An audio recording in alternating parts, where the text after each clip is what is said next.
I should have looked before crossing the road. I didn't, though. So there's that. I done so many times, but today I was in a hurry. I had a date or a meeting or something. It's funny. I remember the urgency and a feeling like this way was a big and definite moment in my life. Now that I'm dead, this specifies seems to have just flowed away. All I know for sure is what I wanted to get somewhere quick, so I rushed down the stairs of my apartment and right onto the road. I remember the van colliding with my right side and the feeling of being thrown into the air as my bones cracked and contorted. I was somewhere else. It smelled like old books and horse shit in the rain. It smelled like half-melted memories. It was so dark too, but not like you would think of a drink dark. Almost sort of gray in a way I can't put my words to. The floor was hard and dull looking. The ceiling was much as the same save for the wide spaces, letting the sunlight in more powerful than any shadow. No one had to tell me I was dead. I'd done fucked up. But there were chairs lining the wall in front of me. They were empty, except they weren't.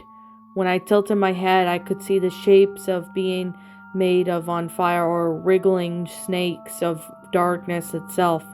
They sat in those chairs as much as they could to be said to sit. They watched for me with cold and infinite eyes. There was a doorway smack dab in the middle of the wall. It felt like a black hole ought to fail. It was bitter and sucking the nightmare thing. I knew without being told that there was something hungry behind it.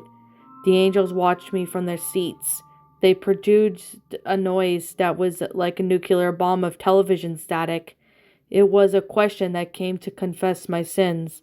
There was no room for refusal. I just get so nervous waiting in the pews.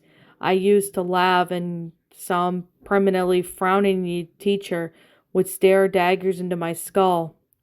When it was my turn, I'd march right up to the old priest in his little room and tell him off of my masturbatory habits, or stolen candy, or cheating on a test for whatever it was.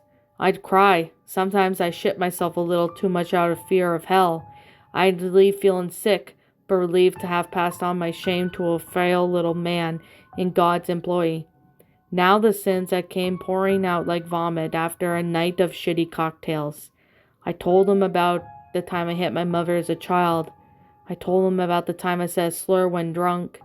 I told him all the nasty, unforgivable things, and they laughed and laughed and laughed like demons, which they were cousins. The angels saw me as the pointless and pathetic thing I was. I was unbelievably freeing not to matter.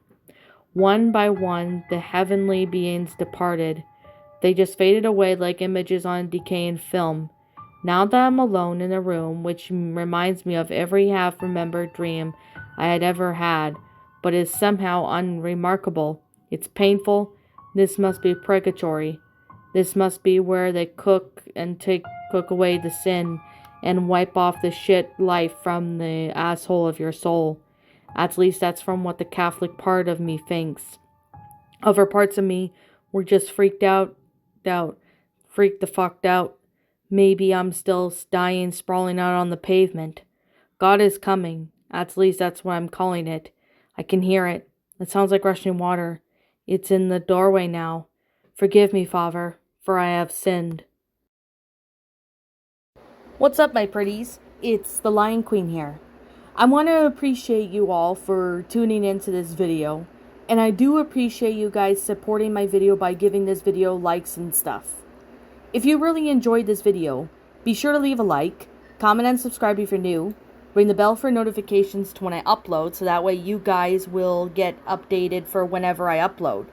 If you want to follow me on Twitter or DeviantArt, feel free to leave a follow on those if you are interested in following me on those socials. If you want to support my backup channel known as Miss Dark Shigo, feel free to subscribe to it, as a link to that will also be in the About page section. And with that being said, and that being the case, thank you so much for watching, my pretties, and as always, please stay pretty.